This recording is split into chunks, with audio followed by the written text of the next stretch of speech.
Eu me chamo Clebiane, meu grupo é composto por Natália Lima, Rosa Emília, Natália Rodrigues, Miqueias Ravian, Yara e Stephanie. Nós vamos abordar o tema Filochordata, organismos tunicados, anfióxos e vertebrados. Esses três grupos, eles fazem parte do Filochordata, que reúnem animais que em algum momento do seu desenvolvimento, eles apresentam características típicas dos cordados, como por exemplo, notocorda ou corda dorsal, que é uma estrutura de sustentação localizada dorsalmente, tubo nervoso dorsal, que é o sistema nervoso central primitivo acima do notocorda, fendas faringianas, que são aberturas na faringe associada à respiração ou filtração, cauda pós-anal, que é a projeção do corpo que se estende além do ânus. O Filochordata é um filo importante dentro do reino Animalia. Ele inclui organismos com uma grande complexidade estrutural e funcional. Entre os organismos desse filo está o ser humano. Mas apesar de essa grande diversidade de formas, tamanhos, habitats e modos de vida, os cordatas possuem características anatômicas fundamentais que os definem como um filo, como um grupo. Essas estruturas podem aparecer durante a fase embrionária ou pode permanecer aí durante toda a vida. Os cordatas também são bilatérios, que eles podem ser divididos ao meio igualmente. Também possuem um sistema digestório completo, com boca e ânus, e ainda um sistema circulatório fechado, onde o sangue circula por vasos sanguíneos. Mas as 5 principais características anatômicas é a notocorda, o tubo nervoso dorsal, as fendas faringianas, a cauda pós-anal e endóstilo. A notocorda é uma estrutura alongada e flexível localizada no dorso, que atua como sustentação e apoio ao corpo. Nos cefalocordados, a notocorda se estende por todo o seu corpo e durante toda a sua vida e atua como o principal eixo de sustentação do corpo. Nos vertebrados, a notocorda se apresenta apenas durante a fase embrionária e é substituída gradualmente pela coluna vertebral, que é composto por vértebras ósseas ou cartilaginosas. A presença da notocorda foi um passo evolutivo bem importante para os cordados, pois ela permitiu uma maior flexibilidade e uma capacidade de movimento. Essas duas características permitiam uma locomoção ativa e uma complexidade corporal muito grande, fazendo assim foi um passo evolutivo importante. Outra característica marcante dos cordados é o tubo nervoso dorsal ou tubo neural. Diferentemente dos invertebrados, que possuem um sistema nervoso ventral e maciço, o sistema nervoso dos cordados é dorsal, fica localizado dorsalmente à notocorda, eles estão assim, ou assim, e é oco no interior. Essa estrutura é formada pela ectoderme durante a fase embrionária, que, por um processo chamado neurulação. Nos vertebrados, o tubo nervoso sofre uma diferenciação, e daí se origina o sistema nervoso central, que é formado pelo encéfalo e pela medula espinhal. Essa configuração de dorsal e protegida foi também um marco importante para a evolução dos cordatas, pois aí ela permitiu o maior controle de movimentos e das funções vitais do corpo. E aí, também, além de favorecer o desenvolvimento de comportamentos complexos e ainda de um sistema sensorial altamente especializado. Olá, me chamo Rosa e agora irei falar um pouquinho sobre algumas características. Bom, a primeira característica são sobre as fendas faringianas. O que são as fendas faringianas? Elas são como aberturas ou buracos que se formam nas laterais da faringe, ou seja, na nossa garganta. Nos cordados mais simples que vivem na água, essas fendas elas possuem um trabalho duplo. Elas permitem que a água passe para que o animal respire e também, ao mesmo tempo, consiga filtrar partículas de alimentos para conseguir se nutrir. É um sistema combinado de respiração e também alimentação. Avançando na evolução, nos peixes, essas fendas elas acabaram se especializando e se tornaram as brânquias, que servem apenas para a respiração debaixo d'água. E o que acontece com nós, os cordados terrestres? Nós não temos buracos no pescoço, mas essas fendas elas estão presentes no nosso embrião. No desenvolvimento, eles acabam se fechando e se transformando em outras partes do corpo. Elas dão origem, por exemplo, ao ouvido médio, que é essencial para a nossa audição. Portanto, essas características elas não mostram claramente que todos os cordados têm uma origem aquática, mas nós acabamos sabendo adaptar essa estrutura antiga para nossas funções aqui na Terra. Nessa característica, nós iremos falar sobre a cauda pós-anal. Bom, o que é a cauda pós-anal? Como o nome já sugere, ela é um prolongamento do corpo que se localiza depois do ânus. Ela contém músculos e também, na maioria dos casos, ela também pode conter ossos. Nos cordados aquáticos, como os peixes, a cauda ela é fundamental, por conta que ela é o principal motor de propulsão, o que permite que o animal ou o peixe acabe conseguindo se locomover dentro da água. Nos vertebrados terrestres, a função ela pode acabar variando, como os gatos e também os cangurus. Eles acabam usando a cauda para poderem conseguir se equilibrar. Já os macacos, eles usam como uma mão extra para poderem conseguir se agarrar nos galhos das árvores.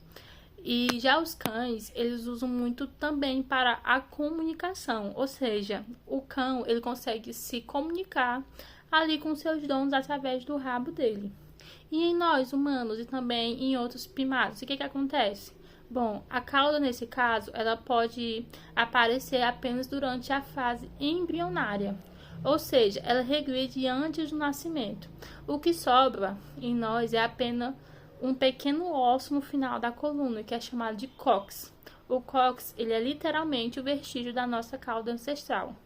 Ou seja, a mensagem que queremos passar aqui é que a presença da cauda pós-anal, mesmo que apenas como um osso vestigial, ela reforça que todos pertencemos ao mesmo grupo, que é chamado o grupo dos filocordados. Nessa nossa última característica, nós vamos mostrar uma das maiores especializações evolutivas, que é o endóstilo, que começou ali com uma função e mais tarde ela acabou se transformando na glândula tireoide. Bom, nos cordados mais simples, como o enfíoxo, o endóstilo ele é apenas uma pequena glândula na faringe com uma função muito simples. A função dele era apenas secretar muco para poder conseguir ajudar a capturar o alimento da água. Ou seja, ele tem um papel essencial, que era de conseguir capturar o alimento ali para o animal. A mudança ocorreu nos vertebrados. O endóstilo foi modificado e conseguiu ali dar origem à glândula tireoide. A tireoide ele é uma das principais glândulas endócrinas no nosso corpo. A função dele mudou radicalmente. Ele não tem mais nada a ver com o muco ou com a captura de alimento. Ele agora conseguiu produzir hormônios, como a tiroxina, que tem um poder de conseguir regular o metabolismo, o crescimento e também o desenvolvimento do corpo. Essa é uma prova de que a estrutura com funções simples em animais primitivos, elas podem conseguir se especializar ou também adquirir funções fisiológicas cruciais nos animais mais complexos, como nós seres humanos. Os anfióxicos, também conhecidos como cefalocordatos, são pequenos animais marinhos que pertencem ao subfilo Cephalochordatus, que está dentro do filo Chordatus. Eles são considerados os representantes mais primitivos dos chordatos vivos e desempenham um papel fundamental para o entendimento da evolução dos vertebrados. Agora eu vou falar sobre suas principais características. Vamos começar pelo seu corpo e locomoção. Bom, Ele apresenta um corpo alongado, fusiforme e comprimido lateralmente, com até 8 centímetros de comprimento. Ele vive enterrados na areia, de águas rasas, deixando apenas a sua boca exposta. Sua locomoção é realizada por ondulações musculares. Já o seu sistema nervoso possui um tubo nervoso dorsal oco localizado acima da notocorda, que é sem cérebro ou cabeça diferenciada. Já o seu sistema respiratório apresenta um sistema respiratório fechado, mas sem coração. O sangue ele é impulsionado por contrações musculares. Agora, sua respiração e alimentação. Bom, a sua respiração ela é realizada por trocas gasosas através da pele e das fendas branquiais. Já a sua alimentação é por filtração, capturando partículas de alimento da água que passam por suas fendas branquiais. Já a sua reprodução são dioicas. Ou seja, com sexos separados. A sua fecundação é externa, ocorrendo na água. O seu desenvolvimento é indireto, passando por uma fase larval nadante livre, Ou seja, larval livre nadante. Já a sua importância científica é que os anfióculos eles são essenciais para os estudos evolutivos, pois eles compartilham as características com os vertebrados, como a presença da notocorda durante toda a sua vida. Isso os torna os modelos ideais para compreender os estágios iniciais da evolução dos vertebrados. Embora eles sejam pequenos e discretos, os anfióculos eles desempenham um papel crucial na biologia evolutiva, pois o seu estudo ele permite aos cientistas entender melhor como os primeiros vertebrados podem ter se desenvolvido, fornecendo insights valiosos sobre a origem da evolução dos animais com a coluna vertebral. Dentro dos cordados existe um subfilo chamado Urocordata. Esse nome significa cordados na cauda, que são popularmente conhecidos como tunicato. Dentro desse subfilo, contempla cerca de 1.600 espécies marinhas, que na sua fase adulta a maioria dessas espécies são séssil, ou seja, fixas no substrato, não imóveis, embora algumas também podem ser livre-natantes. Essa túnica é um revestimento de material inerte que é semelhante à celulose que circunda o animal. E esses cordados eles são altamente especializados na fase adulta. Esses animais no estado larval lembram bastante um girino microscópico e possuem todos os marcos de cordado.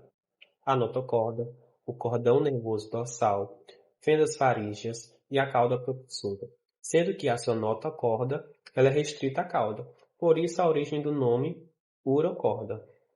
A sua metamorfose é radical. A larva sofre a metamorfose para se tornar um adulto séssil, a notocorda e a cauda vão desaparecer e o cordão nervoso dorsal vai se reduzir a um simples gânglio. Este subfilo é dividido em 3 classes. A primeira classe são a classe das Aicidiaceae, ou esguichos do mar, que representam 95% das espécies, que são mais comuns, mais diversificados, e a maioria deles são sésseis, são fixos durante a fase adulta, fixos geralmente em postes, em navios, podem ser solitárias, coloniais ou compostos compartilhando a túnica. A segunda classe são as Thaliáceas, que são os salpas, que são organismos pelágicos, livre-natantes, transparentes e podem ser agregados em cadeias longas e frágeis na forma colonial. E a terceira classe são os Appendiculari, ou larváceos, que são pequenos e delicados e que não vão perder a sua característica larval durante a fase adulta, ou seja, vão ser os únicos que vão manter a notocorda. A estrutura básica desses animais é o túnico, o manto, o sifão inalante, que é a parte oral, e o sifão exalante, que é a parte atrial. Eles são animais filtradores, que a sua alimentação é basicamente de partículas em suspensão. E qual é esse mecanismo? A água entra pelo sifão inalante, passa pela faringe ciliada, que é perfurada por fendas, passa pelo endóstilo, que é a glândula, secreta uma rede de muco. E aí, nesse caso, as partículas são retidas no muco e levadas ao esôfago. E a água é expelida pelo sifão exalante. Vamos falar sobre o vertebrado, também chamado de cranietano. Esses animais possuem crânios e colunas vertebrais, que protegem o sistema nervoso central. Entre eles estão os peixes, anfíbios, répteis, aves e mamíferos. É um grupo de vertebrados mais evoluído com diversas adaptações para diferentes ambientes. Dentro desse grupo, os peixes são vertebrados aquáticos que respiram por branquias. Seu corpo é geralmente coberto por escamas e possui nadadeiras que ajudam na locomoção. A maioria dos peixes é opívora, com fecundação externa, e todos ectométricos, ou seja, a temperatura do corpo dependente do ambiente. Eles desempenham um papel fundamental no ecossistema aquático e também são importantes para a alimentação humana. Já os répteis são vertebrados terrestres ou semiaquáticos, como tartaruga, lagarto, serpente e crocodilo. Sua pele seca, queratizada e sem glândulas, o que ajuda a reduzir a perda da água. Todos respiram por pulmões e são ectométricos. A maioria põe ovo com casca resistente.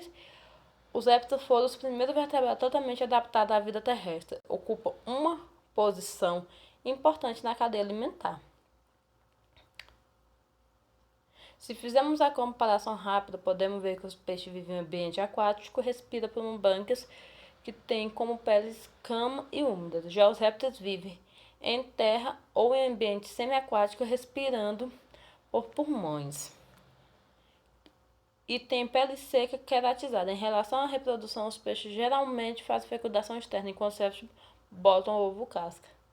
Em resumo, os peixes ajudam a manter o equilíbrio do ecossistema aquático, enquanto os répteis representam a transição da vida aquática para a terrestre. Ambos ectométricos, é essencial na cadeia alimentar. Para dar continuidade, vou falar sobre os anfíbios. Os anfíbios, eles são animais que se desenvolvem em dois tipos de ambientes diferentes. A primeira fase é a aquática, que corresponde à lava, que nesse período ela possui nadadeiras e respiração branquial. Já na segunda fase, na fase adulta, é onde ela geralmente abandona o ambiente aquático e passa para um ambiente terrestre, onde ela adquire 4 patas e também respiração pulmonar. E esses animais, eles sempre ocupam ambientes associados à água doce ou a lugares úmidos, pois eles dependem da água para completar o seu ciclo reprodutivo. E os anfíbios, eles são divididos em 3 grupos diferentes. O primeiro é os anuros, que são os animais sem caudas, como o sapo ou a rã. E aí temos os urodelas, que são animais com caudas, como a salamandra, e também os ápodas, que são animais sem pernas. Agora eu vou falar um pouco sobre os mamíferos. Os mamíferos, eles são caracterizados por possuírem um corpo coberto por pelos, glândulas mamárias e secretoras de leite. O coração deles é composto por 4 cavidades, 2 aurículos e 2 ventrículos, com circulação dupla e respiração pulmonar, que é auxiliada por um músculo chamado diafragma. E a reprodução é sexuada por meio de fecundação interna. E esses animais, eles também possuem como característica a capacidade de habitar diferentes ambientes, como terrestre, aquático e aéreo. E eles também possuem uma grande distribuição pelo planeta por sua grande capacidade de adaptação e ao seu alto grau de desenvolvimento cerebral. Por último, vamos falar das aves. Esse grupo possui como característica o corpo recoberto por penas, membros anteriores modificados em asas, bico e placa córneas recobrindo as patas. E eles também possuem respiração pulmonar e desenvolvimento direto. E a reprodução deles é sexuada por meio de fecundação interna, e o coração deles também apresenta 4 cavidades e não há mistura de sangue arterial e venenoso. A circulação desse animal é dupla, por circulação pulmonar, que irriga o pulmão, e sistêmica, que irriga o corpo. E o diferencial desses animais é que eles são conhecidos por serem homeotérmicos. Isso quer dizer que eles mantêm a temperatura do corpo deles constante, ou seja, a temperatura do meio não influencia na temperatura constante do corpo deles. Por meio dessa característica, esse grupo possui um alto grau de desenvolvimento cerebral e um ciclo reprodutivo anual com prole pequena, o que lhe permite a ocupação dos mais variados ambientes do planeta.